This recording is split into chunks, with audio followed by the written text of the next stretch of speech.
In this episode, we discuss graphic examples of violence against women. Listener discretion is advised. The wrong we did by you. We all knew what you went through. Never black and white, fighting through the greys, the multiple ways you had to. That official line, our mothers and sisters lost their honor, rather than the other Sadaf way Saaz, around. Those reading who from her found poem they got Birangona away about with the horrific crimes against experiences humanity, of hundreds of while thousands of remains Bangladeshi women the who were shadow raped by the Pakistani army during the 71 war. Sadaf joins me this week to talk about how there's been a push to whitewash this history, why we cannot forget the Birangona, the strides made by the Bangladeshi feminist movement, and how Sadaf's poetry helps her process the toughest parts of her personal journey.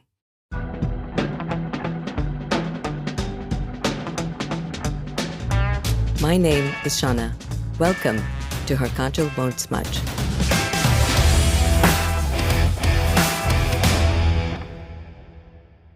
So you do so many things. You're a poet, you're a founding member of Dhaka Literary Festival, you're actively involved in the Bangladeshi feminist organization Naripokkho, you have a garment factory, you're a molecular biologist, you're part of a theatrical company that puts on feminist productions. Is it fair to say that your life is for the most part an expression of your feminism? I think that's actually a very good way to describe it. I remember, years ago, feeling the need to focus on one particular thing.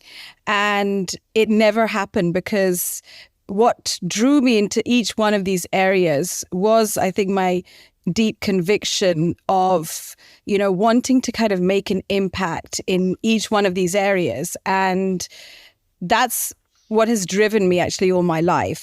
And so I could never really give up any one of these things. And even though they seemed completely disparate and unconnected years ago, right now it's come together as a sort of jigsaw. When we want to change the world, it has to be tackled in a multifarious, multi-pronged, multifaceted way. And somehow each and every area of work that I've been involved in now seems completely interconnected in so many different ways that now everything kind of makes sense to me. I could see that. When did you first kind of come to your feminism? I think it was from a very young age. I was interested in the politics of fighting against discrimination. And I remember when I was very young, actually, I grew up in the UK. And one of the things that came to me, even though I grew up in England, there were a lot of narratives about, what a Bangladeshi woman should be. I have very strong women in my family that were doing amazing things. But at the same time, there was this idea that as a girl, you still have to be protected. You still can't do everything that your counterpart can do. So I think those were the seeds of my feminism, and it grew more when I moved to Bangladesh for the first time when I was 16. Moved to Chittagong in a very kind of conservative arena, and there were lots of restrictions put on women. And yet the women, who were my friends were incredible, and I knew had a lot of potential in them to do a lot of things. And that's where I think it kind of took more of a front, like driving passion in me.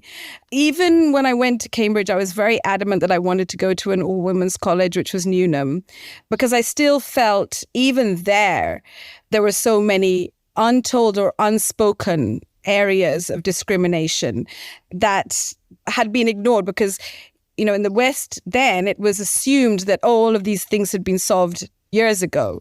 And yet the way it played out later on in the decades after I was at university, I did see a lot of my female friends facing a lot of issues just because of the fact that they were women, whether it was to do with childcare, whether it was to do with progression in career, whether it was to do with the kind of support system needed to be able to function and achieve things and to achieve impact.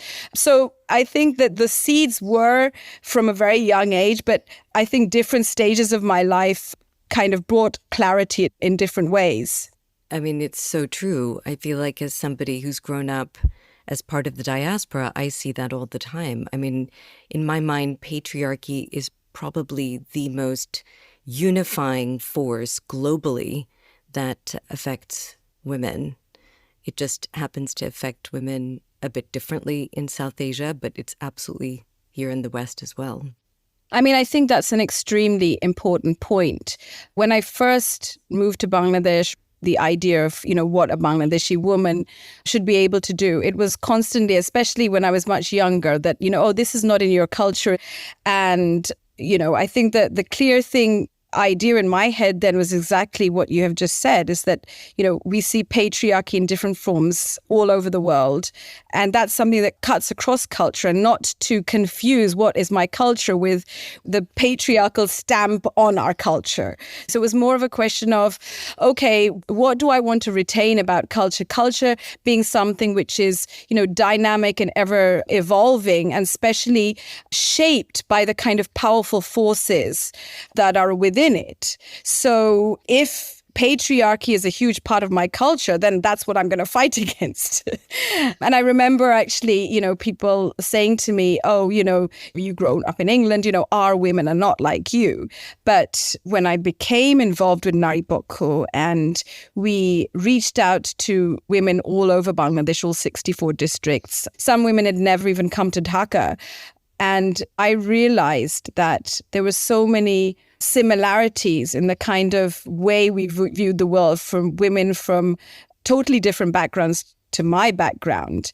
And I think it really clarified to me that you cannot just say that, what I'm trying to fight for is a Western concept. Women have a deep need and desire to be able to express themselves, to be empowered, to not face discrimination, to be able to live life in a fulfilled way, reaching their potential. And this is a basic need and really deep desire of most women I've come across here. Yeah, it's a human right to be able to dream, to have choice. So tell me about the Bangladeshi feminist movement. I know you're actively involved in Naripokkho. If you could tell us a little bit about that and your role, that would be fantastic. Naripokkho has been described by Shirin Haq, one of its founders, as a Bangladeshi women's organization that is committed to linking the personal experiences of women to a political analysis of their subordination. So I got involved with Naripokkho a long time ago, early 90s. And it's one of those things that after finishing studying in the UK, I had a very definite idea that I wanted to come to Bangladesh. I had a very idealistic idea that, I want to come back and I want to change things. And I knew that there were other women out there who had done incredible work and had that same desire. And that's when I connected to these incredible women who were part of Naripokkho. Naripokkho had started in 1983, and so I joined like a few years later. And what I liked about it was this idea that we used to discuss. We have these weekly Tuesday meetings, and issues that would come up, we would look through the lens of women's lived experiences, see what kind of issues were coming up that would prevented women from achieving their potential in different ways, be it social norms, be it whatever they were facing to do with work, to do with what they were doing at home, and to kind of identify that. And soon after I joined, Naripokkho was spearheading a series of workshops where women from all over Bangladesh came and participated in a large range of issues like women in the law, women in health, women in education, women in media. And each workshop had this very kind of vibrant and exciting discussion whereby the key issues that women were facing were articulated. And at the end of the series of workshops, we had this huge conference of women-led organizations where everybody just talked very frankly about, where they wanted to go, what they felt like doing. And it culminated in the formation of this nationwide network. What came out of that was how similar we all were on what we felt needed doing. And two of the cross-cutting, I think, main focus areas that emerged were, number one, that women were being stopped from achieving their full potential of what they wanted to do because of the violence they faced or the fear of violence. And the other issue was visibilization of women in public spaces. So we called it kind of women's political participation, but it was not we weren't looking at it as a narrow way of women's party political participation. It was more like, how can we get women more out there being vocal in public spaces? And already this coincided with what was happening in the Bangladeshi context from the 70s after liberation of war, of non-government organizations working at the grassroots level, where women were working to change attitudes towards, for example, contraception or taking on oral rehydration saline. And then later on in the 80s and the 90s, women were much more visible because of the start of the nascent garments industry then, where women were on the streets going to and from work. The first generation of women who were in mass working outside the home. And they basically changed, I think, life for all of us by just being visible on the streets.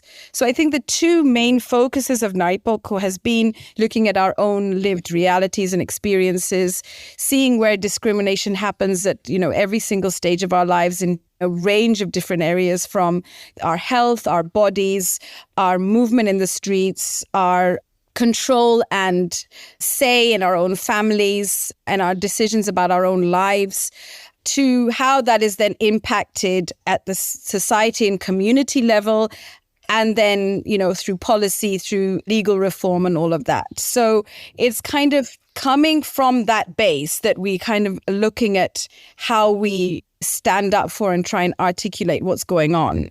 How is Naripokkho perceived? So, for example, is it seen as part of civil society, or is it seen as a fringe that is, really not needed and that women are making a fuss for nothing? When I first started getting involved with Naripokkho, that's exactly what it was, seen as a fringe, radical women's organization that really doesn't reflect what needs to be done in society. Over 3 decades, there's been an incredible change, and, it's seen very much as a mainstream women's activist organization. And from the government actors like the police and the courts to community leaders, I think across the board, Naripokkho has been accepted as a mainstream voice of women.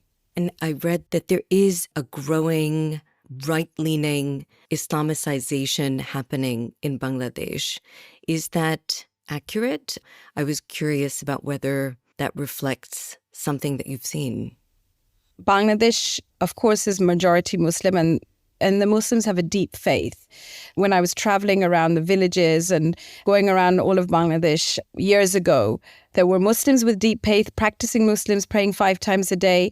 And yet, at the same time, there'd be a range of other social practices, which would be song and dance, expressing all kinds of different influences that Bangladesh has faced over the years, from animism, Hinduism, Buddhism. All of this is part of our culture, and there's never been any real issue of choosing kind of thing. It's all been able to kind of assimilate and amalgamate in a very kind of interesting way, so that we can proudly call ourselves Bangladeshi Muslims and have events like Poila Boishakh, which is a secular celebration of the Bangla New Year, including many of the practices and myths and stories and everything that comes with the amalgamation of all of these influences over the years.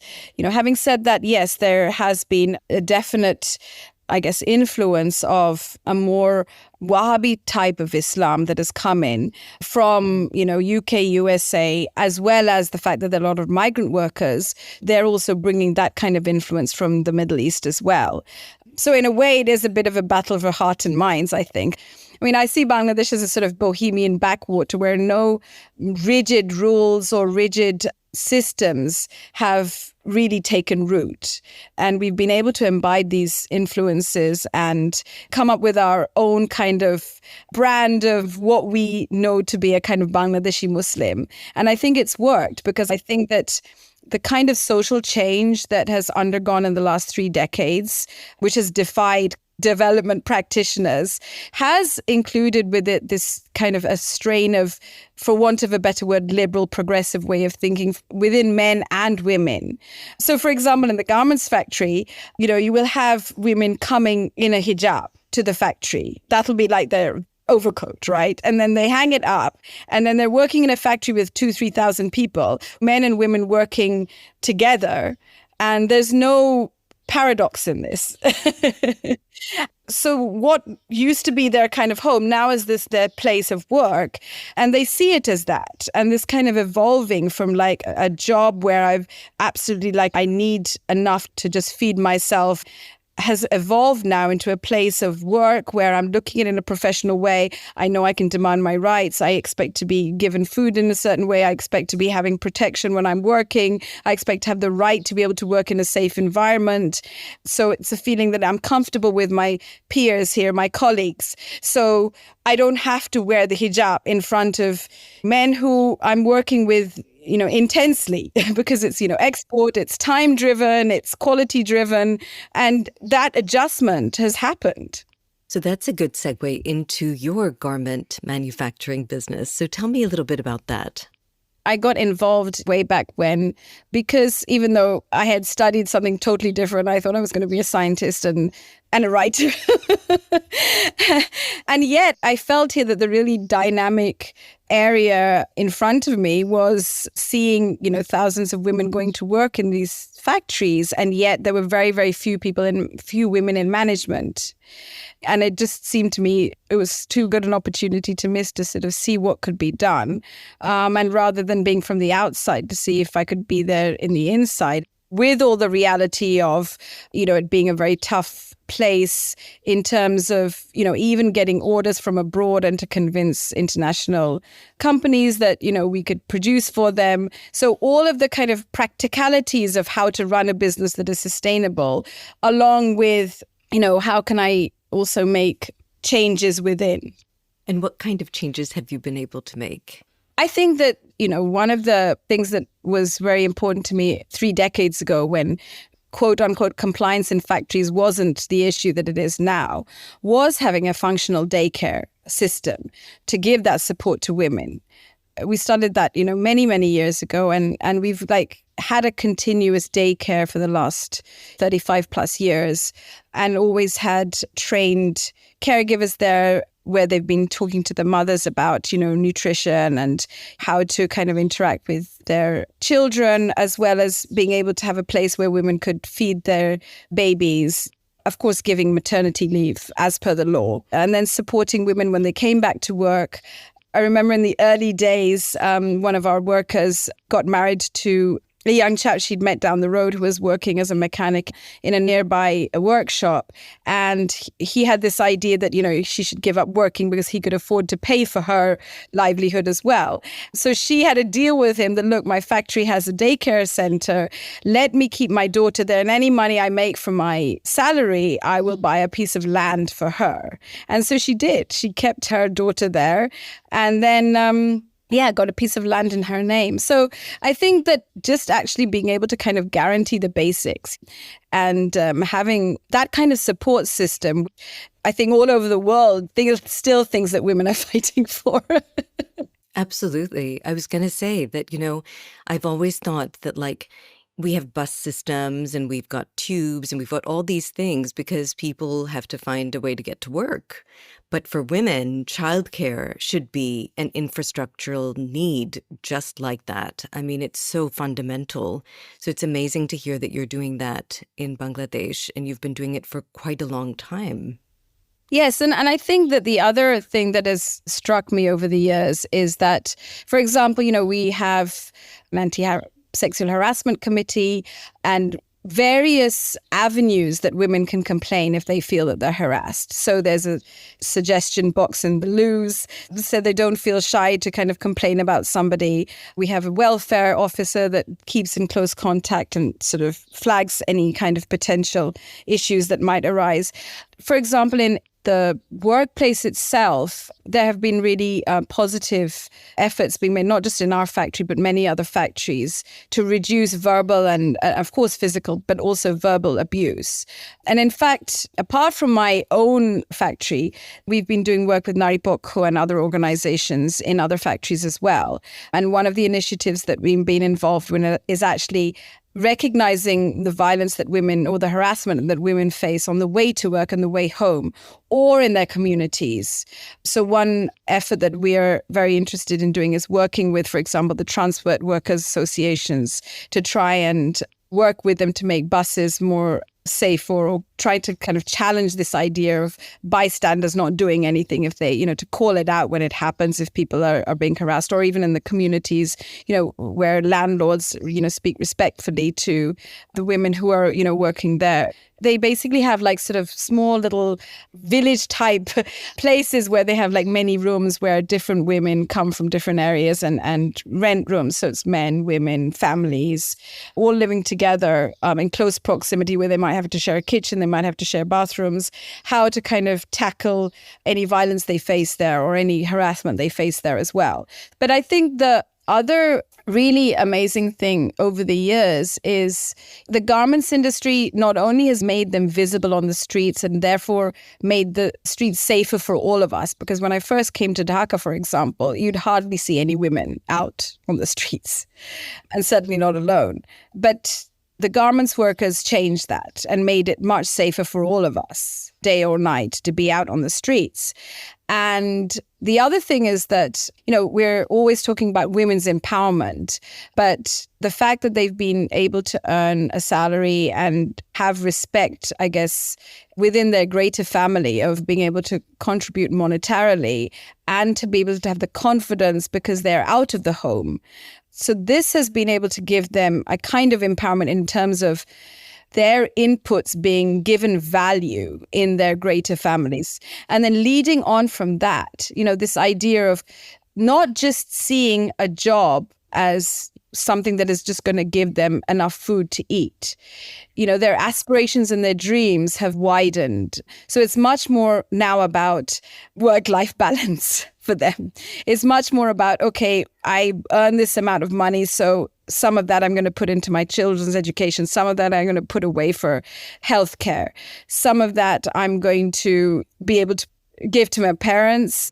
Some of it I'm just going to be able to take so that I can take the day out and go to the cinema, or buy new clothes. So this kind of strategic idea, I think the needs of our women are changing, and most of them would not dream of their daughters working in a garments factory. They dream of them being doctors or teachers or entrepreneurs and I'm seeing it's happening as well, They're putting their money into education for their daughters, and they don't think that it's a waste of money. That 3 decades ago it was like, oh, the girl is going to be married off, it's no point investing in her. That has changed totally, that idea. I read a paper that said that in Bangladesh, there's a child sex preference for girls. And I was like, that's amazing. And that has to be, according to the paper, it was very much connected to the garment factories and the fact that all of the things you're talking about here. And also I'd read something by Naila Kabir in which she talked about how there are lower incidences of domestic violence in family structures where the woman is working in garment factories because she has agency. Yeah, I think Naila's work has been excellent in articulating also this idea of working outside the home and what extra benefits it gives, this idea of collective agency. And even though there's a long way to go, I see myself the collective power of, women working together and being able to stand up and say things and actually being able to have some kind of bargaining power in the sense that just because of economics, in the sense if you're a good machine operator, people want you. It's also the same thing everywhere. It's difficult to get good employees. So they can make themselves valuable that way. So I think, strategically, women have been able to use the money that they have owned and the freedom of movement and their public presence to really change things. So let's talk about your poetry. I'd love to hear how you got into writing poetry and when that started for you. Was that something that you really took up in Bangladesh, or was that something you were doing before? I guess the beginnings were in the UK, but I think it came much more important to me, a kind of lifeline when I was here. So a lot of it I hadn't published. There were times when I felt I couldn't even write poetry because, there was so many things going on that this idea of tapping into your emotional side was something that made one too vulnerable to really kind of be that introspective. And that was the time when, you're just trying to establish the business, or you're just trying to kind of lobby the government about something, a policy that needs changing. But then, I realized it is so much connected, and so many things I felt so strongly about, I could then only make sense and keep sane if I wrote poetry.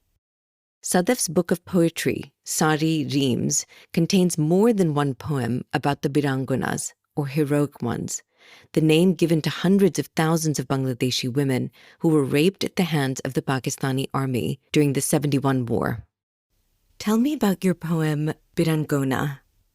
This is an issue which is very close to my heart, but something which took me time to kind of come around to. So, when I first came to Bangladesh, it was the 80s. There was still the shadow of the war in the country. There was a lot of talk about, you have to talk in Bangla and what is being a Bangladeshi? Was I too Western to be a Bangladeshi and all of that? And the idea of what happened during the liberation war, yes, it was very much we were standing up for our rights. We won the war, but at a great cost. But underneath the surface was the brutality and, what women had undergone during the war. And this was never really talked about properly for years. This whole part of our history of women being used as weapons of war and being raped systematically was never really articulated.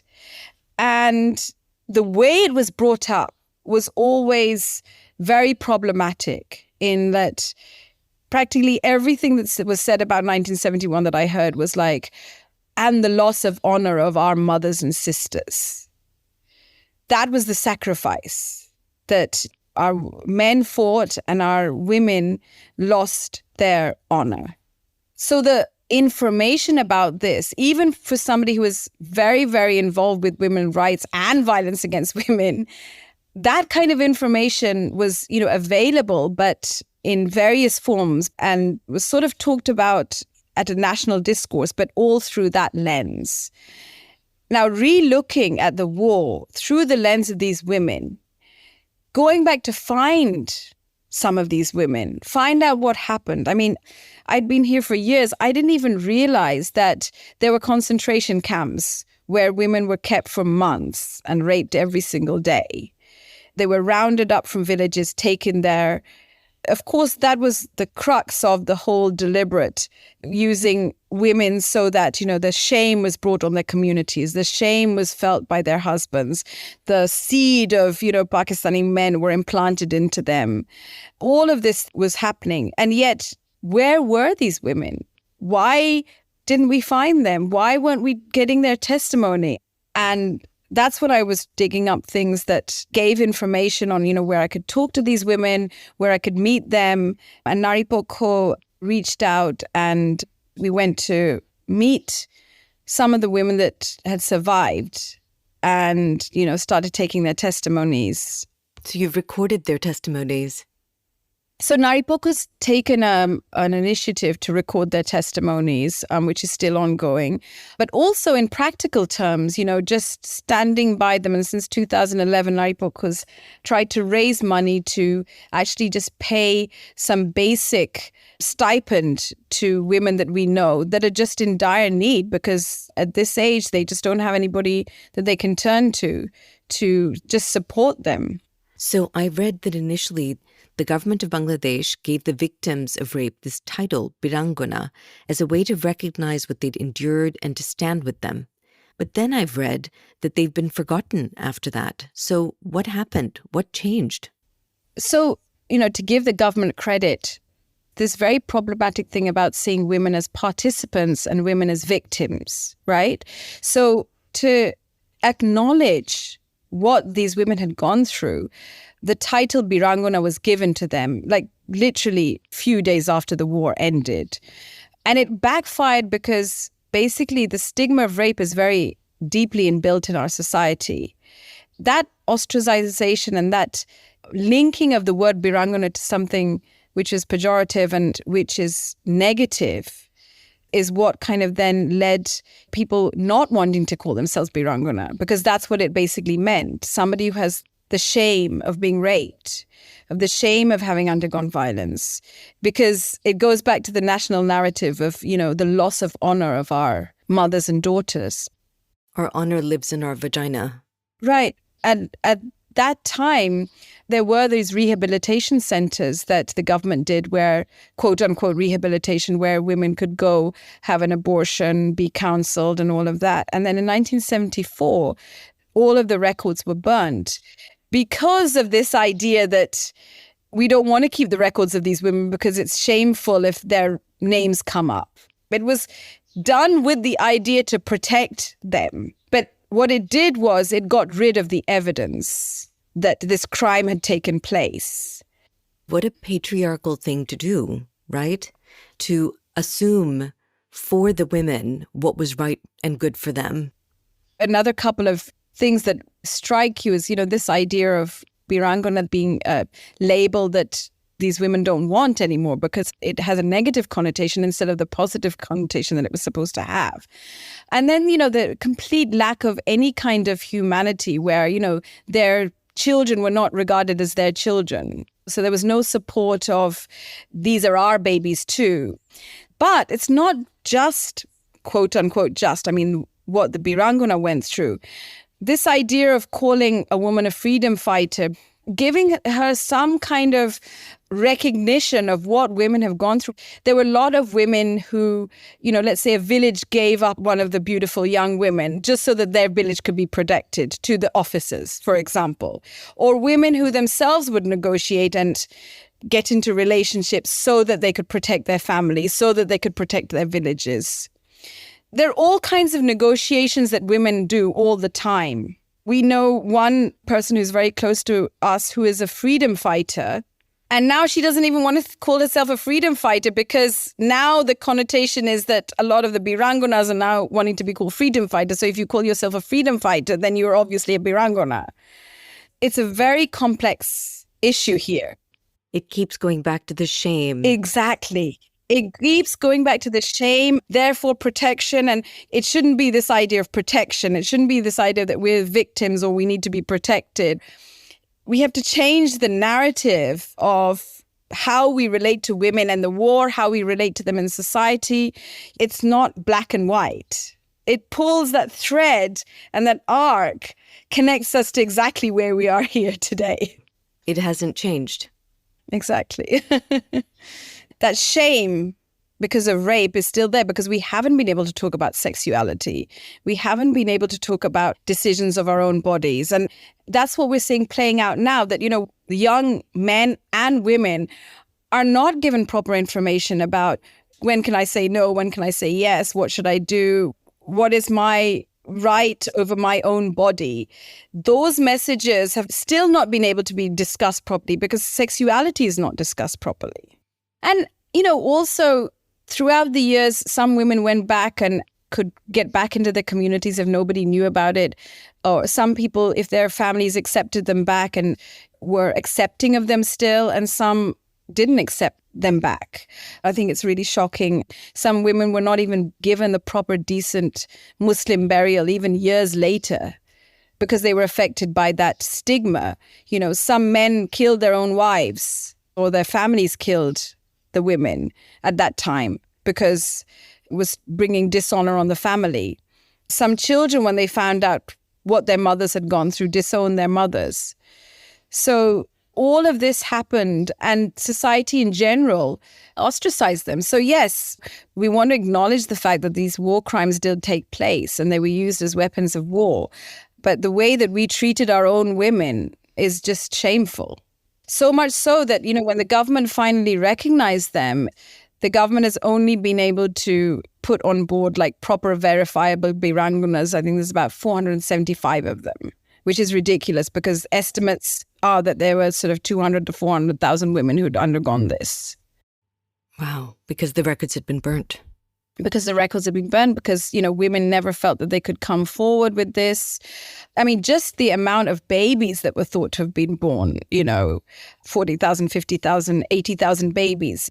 Just the amount of babies and the amount of late-term abortions that were carried out just goes to show how large the numbers of women raped were. And this complete kind of national amnesia or not wanting to deal with it is, I think, something that we need to be really not proud of at all. So that amnesia, I think, is not only on the Bangladeshi side, but definitely on the Pakistani side. I don't think that the Pakistani government has ever come out and formally apologized. But I do know that the Women's Action Forum, a feminist organization in Pakistan, has come out twice, once in 1996 and then again, I think, in 2002. And they apologized to the women of Bangladesh for the atrocities committed by the Pakistani army. And as I was researching and preparing for our interview today, I came across a very recent, like November 2023, last year, I came across a keynote speech given by a Pakistani feminist activist, Khawar Mumtaz. And it was a keynote speech at a symposium for Dr. Haq, Nasreen Haq, who, as I understand, was a very important Bangladeshi feminist. And it really moved me, this idea that there is a solidarity between Pakistani and Bangladeshi feminist organizations.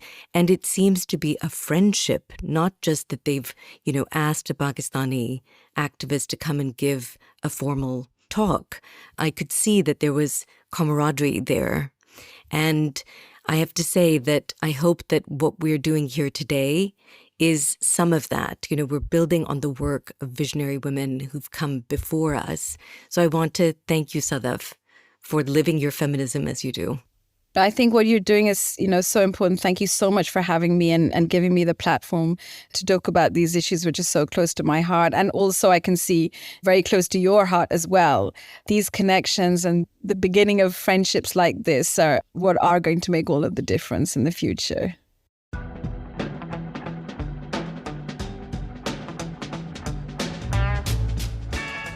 When it comes to women's rights, Bangladesh has seen so much positive change.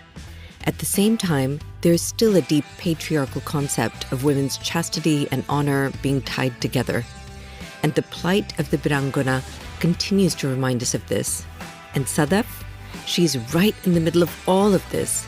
She leads change, participates in change, questions for change, and she calls out where more needs to be done. Thank you for listening to Her Kajal Won't Smudge. This is our last episode of the season. We hope to be back soon. In the meantime, check out our website, herkajalwon'tsmudge.com, our Instagram page, and send us your ideas. Until next season.